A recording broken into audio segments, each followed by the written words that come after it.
Besti kembali lagi di Celebrity Fresh.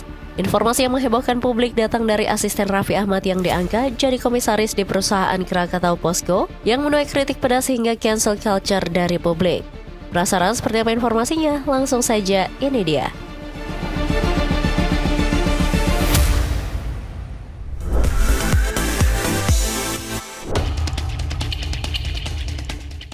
Besti dunia hiburan dan media sosial kembali bergolak. Kali ini sorotan bukan tertuju langsung kepada Raffi Ahmad, melainkan kepada sosok yang selama ini dikenal sebagai asistennya. Pengangkatan sosok tersebut sebagai komisaris di PT Krakatau Posko memicu perdebatan di jagat maya. Perhatian publik tak hanya tertuju pada jabatan yang diemban, tapi juga pada latar belakang pendidikan yang ramai dibahas oleh warganet. Sebagian pengguna media sosial mempertanyakan kualifikasi dan proses pengangkatan tersebut. Sementara itu, sebagian lainnya mengingatkan bahwa penilaian terhadap seseorang tidak semata-mata ditentukan oleh gelar akademik, melainkan juga dapat mempertimbangkan pengalaman kerja, kompetensi, dan tentunya yang berlaku di perusahaan Besti. Aku baca ini kaget nih guys. Aku kaget nih. Nih, coba mana nih? Raffi Ahmad lover. Penggemarnya Raffi Ahmad. Kalau saya nanti komen, kalian ribut. Coba kalian aja deh yang jawab. Gimana Indonesia mau maju kalau semua pentolan-pentolan yang paling penting di negeri ini dipegang oleh para oligarki dan antek-anteknya? Lihat, jawab ya. Saya nggak akan mau bicara panjang lebar karena kalian pasti menghujat saya, yakin saya. Dengerin, mana komentar kalian? Mana? Perdebatan pun semakin meluas, tak sedikit warganet yang kemudian menyeret nama Raffi Ahmad ke dalam polemik ini. Di berbagai platform media sosial muncul ajakan dari sebagian pengguna untuk melakukan cancel culture terhadap Raffi Ahmad sebagai bentuk kekecewaan mereka. Selain itu, sebagian komentar juga menyoroti keberadaan sejumlah anggota keluarga Raffi yang diketahui memiliki keterkaitan dengan dunia pemerintahan.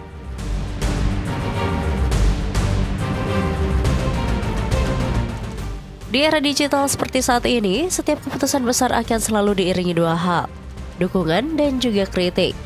Yang menarik bukan hanya siapa yang mendapat jabatan tersebut, tetapi juga bagaimana masyarakat menilai dan meresponsnya. Nyari pekerjaan begitu susah agak kurang wajar juga sih. Soalnya dia itu kan sebagai anggota Kementerian Indonesia juga. Setiap bagian harus bagi-bagi seperti keluarga kurang wajar juga ya Bang menurut saya. Soalnya dari segi ekonomi Indonesia itu lagi tahu sendiri lagi buruk sekali ya Bang ya. Maaf ya Bang ya.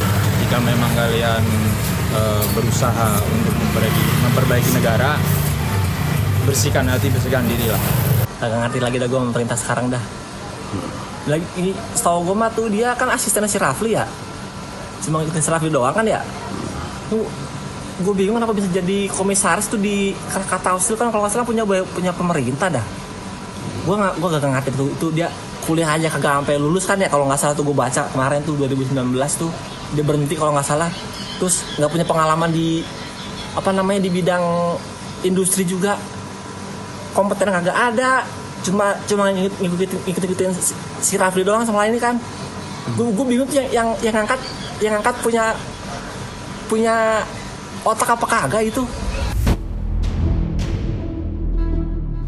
Ya menurut saya sih kayaknya kurang setuju Pak. Karena memang sebelumnya memang belum pernah mengetahui tentang Krakatau Steel di mana di dalamnya, di mana di luarnya gitu ya. Sebaiknya suatu pimpinan, baik itu lembaga negara maupun perusahaan BUMN seperti itu, akan lebih baik jika dipimpin oleh orang yang sesuai dengan kompetensinya. Kelihatan banget nepotisme gitu. Sebetulnya harusnya janganlah gitu kan. Kasihan yang lain yang mungkin lebih punya expertnya yang lebih oke, mungkin yang udah S3 atau yang mungkin udah ahli di bidangnya. Akankah polemik ini berakhir dengan penjelasan dari Raffi Ahmad atau pihak terkait lainnya? Ataukah perbincangan ini masih akan terus berlanjut di dunia maya? Kabar selanjutnya ada informasi yang membuat heboh publik nih Besti. Setelah klaim siapa yang lebih dulu mengadu ke KPAI, akhirnya Ruben Onsu resmi melayangkan gugatan hak asuh anak ke Pengadilan Negeri Jakarta Selatan. Penasaran seperti apa informasinya? Langsung saja, ini dia.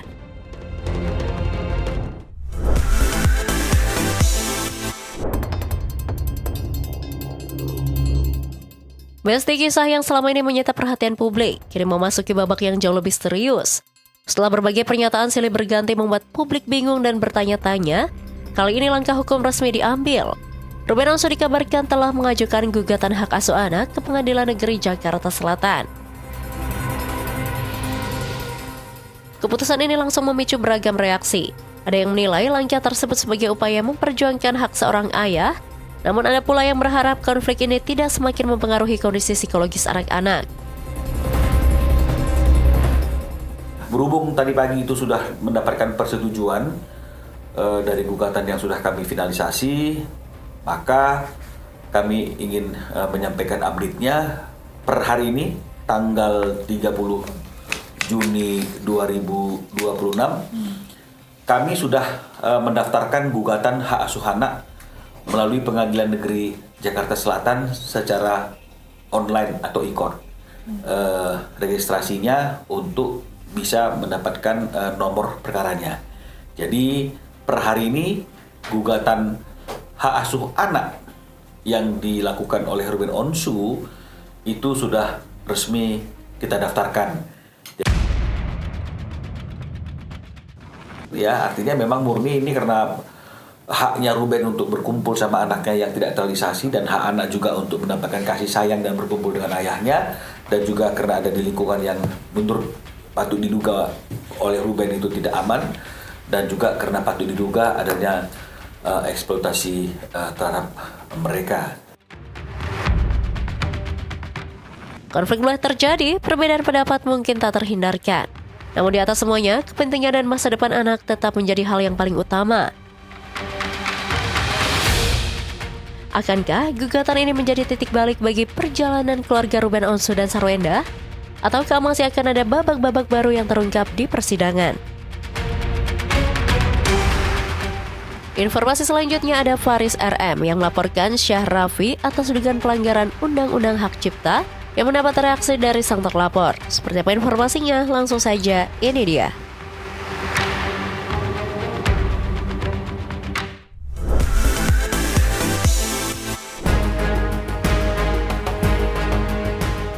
Besti, dunia musik tanah air kembali dikejutkan dengan memanasnya sengketa hak cipta yang menyeret nama musisi legendaris Faris RM dan penyanyi Syahrafi.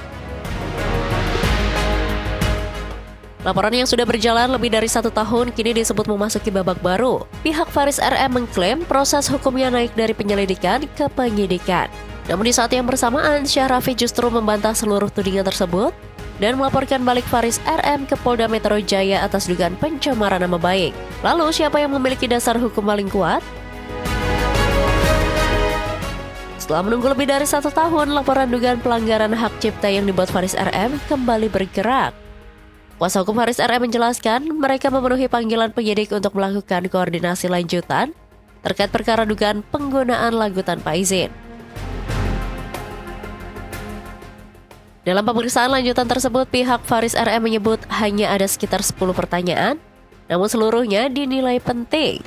Mereka juga mengatakan perkara ini telah meningkat dari tahap penyelidikan ke tahap penyidikan. Bahkan menurut kuasa hukum, unsur-unsur pidana dinilai mulai terpenuhi dan akan dilanjutkan dengan gelar perkara di Besti. Mau koordinasi dengan penyidik di Reserse Krimsus Polda Metro Jaya terkait dengan laporan Bang Faris RM yang sudah hampir lebih dari setahun ya. Ini mengenai hak cipta lagu-lagu Bang Faris itu dinyanyikan tanpa izin oleh seseorang. Ya, itu adalah namanya apa? Syahrafi. Jadi sudah dibikin LP dan ini berproses, makanya ini koordinasi karena ada panggilan dari penyidik untuk koordinasi kelanjutan dari perkara ini. Itu mengikuti pemeriksaan lanjutan, BAP lanjutan terdiri dari sekitar 10 pertanyaan aja, tapi itu signifikan semua ya pertanyaan penyidik. Jadi ini bukti-bukti pada BAP, baik BAP kami maupun BAP terlapor yang tadi saya diminta klarifikasi penjelasannya, dan barang bukti yang ada termasuk tadi mungkin belum jelas ya ini ya, telah diterbitkannya karya yang diperkarakan yang kami laporkan ini jelas ada buktinya, ada konkretnya. Sementara itu, Faris RM menegaskan, langkah hukum yang ditempuh bukan semata-mata atas nama pribadi. Ia mengatakan dirinya mewakili PT Diva Kreasi Gemilang yang kini dikelola oleh anak-anaknya sebagai pemegang hak atas karya-karyanya. Menurut Faris, tujuan utama adalah menertibkan penggunaan lagu-lagu ciptaannya di industri musik. Faris juga mengaku kecewa karena menurutnya selama hampir 1 tahun tidak ada itikat penyelesaian dari pihak yang dilaporkan. Ia mengklaim telah membuka ruang mediasi sebelum akhirnya proses hukum berlanjut. Saya sepakat untuk mengikuti proses hukum yang berlaku sesuai juga arahan dari pihak Polda Metro Jaya, Krimsus, Divisi Krimsus, karena saya adalah warga negara yang patuh hukum. Tapi sekali lagi ya bahwa tindakan saya ini untuk juga diketahui oleh secara umum, baik oleh berbagai pihak yang baik terkait maupun tak terkait, bahwa saya sebetulnya tindakan saya ini terjadi karena saya mewakili PT Diva Kreasi Gemilang yang sekarang pemiliknya adalah anak-anak saya, di mana PT Diva Kreasi Gemilang ini adalah pemegang mutlak aset karya cipta Faris RM. Namun tuduhan tersebut langsung dibantah oleh Syahrafi melalui tim kuasa hukumnya. Mereka menyatakan keberatan atas pemberitaan yang menyebut kliennya melakukan pelanggaran etika maupun penggunaan lagu tanpa izin. Menurut mereka, tuduhan tersebut tidak sesuai dengan fakta versi kliennya.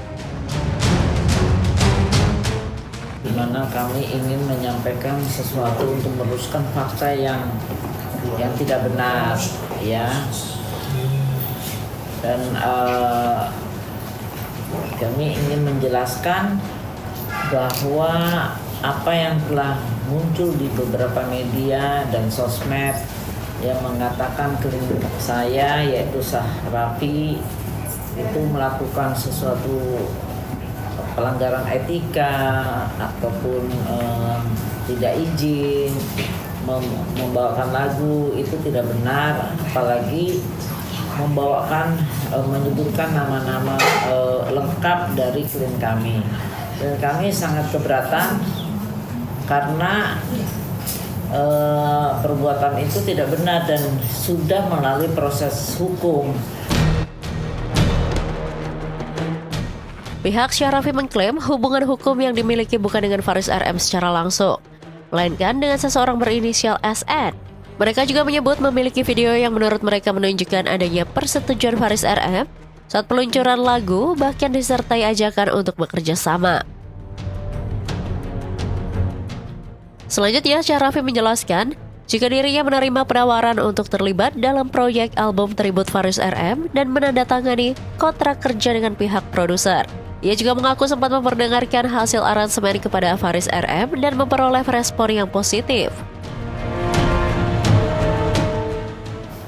2024 saya dapat penawaran dari Bapak SN untuk turut andil dalam sebuah proyek, yaitu proyek album.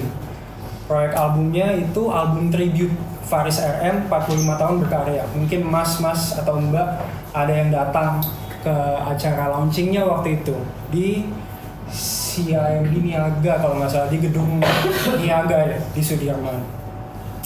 Oke, waktu itu tahun 2024 saya dapat penawaran itu, saya ditunjuk sebagai yang bawain lagunya dan yang memproduksi lagunya. Jadi atas permintaan dari Pak SN sebagai produser dari album itu, akhirnya saya ditunjuk dan kita tanda tangan kontrak kerja untuk lagu itu, judulnya Di Antara Kata gitu. Nah, akhirnya rilis. Waktu itu sebelum rilis saya sempat ketemu Mas Faris untuk memastikan bahwa beliau senang dengan hasilnya. Waktu itu beliau senang. Alhamdulillah kita maju lagi, lagunya rilis. Waktu itu juga ada preskonnya, kalau nggak salah di Niaga itu semuanya baik-baik saja. Kita maju lagi, habis itu ada satu dan lain hal. Kebetulan saya waktu itu dikasih tahu kalau Mas Faris sepertinya ada masalah dengan Pak SN. Beberapa masalah internal lah dengan Pak SN. Kita juga pernah dapat udah lama sekali dapat somasi dari lawyernya RM ya, dan kami sudah membalas untuk kita ketemu apa masalahnya, tapi ternyata mereka tidak melanjutkan. Kita ada kontrak kerjanya dengan Pak SN sebetulnya. Jadi bukan dengan RM ya? Iya, bukan dengan Mas FRM. Jadi semua yang saya kerjakan di proyek ini itu kita ada kontrak kerjanya, dan semua yang saya lakukan termasuk ketika membawakan lagunya itu ada di dalam kontrak kerja saya dengan Pak SN. Tak berhenti sampai di situ saja di BST, merasa nama baiknya dirugikan akibat penyebutan nama lengkap dalam berbagai pemberitaan. Dari kuasa hukum Syahrefi akhirnya mengambil langkah hukum. Mereka menyatakan telah melaporkan Faris RM ke Polda Metro Jaya pada 23 Juni 2026 atas dugaan pencemaran nama baik. Menurut kuasa hukumnya, laporan tersebut dibuat karena mereka menilai pernyataan yang disampaikan telah berdampak pada reputasi dan kepercayaan publik terhadap Syahrefi yang telah dibangun selama bertahun-tahun.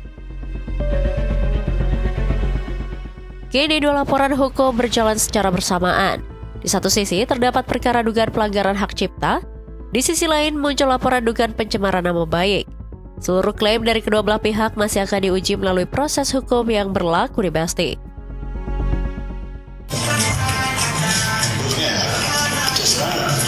Waktu penulis lagunya dulu juga berpikiran sebelum ini gitu ya, tapi ketika itu kan referensinya juga belum seperti ini gitu. Ini bagus, pendekatan yang bagus lah.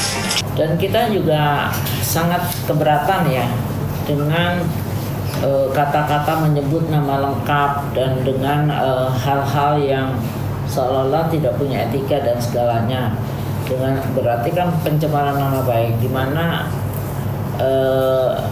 klien kami itu sudah membuat image yang positif untuk hasil karyanya. Dengan pemberitaan itu sangat menjatuhkan harkat martabat dan juga kepercayaan publik kepada klien kami yang telah berjuang 11 tahun untuk membuat satu image dan branding atas dirinya. Kami sudah membuat juga laporan di Polda Metro Jaya dengan LP nomor STTB STTLP garing B garing 4633 garing 6 Romawi garing 2026 garing SPKT garing Polda Metro Jaya ya. Jadi nggak boleh demikian, dia bermasalah dengan SN.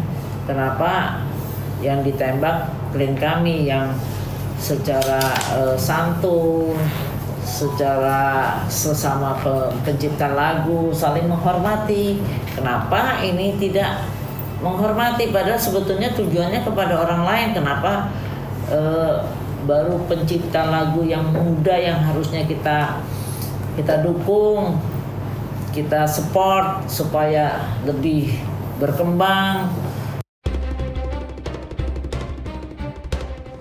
Masing-masing pihak sama-sama yakin memiliki bukti dan dasar hukum. Akankah penyidik menetapkan tersangka dalam perkara hak cipta? Ataukah laporan pencemaran nama baik justru membuka babak baru dalam konflik ini? Oke Besti, jangan kemana-mana dulu, karena setelah ini masih ada informasi seru lainnya. So, tetap di Celebrity Fresh.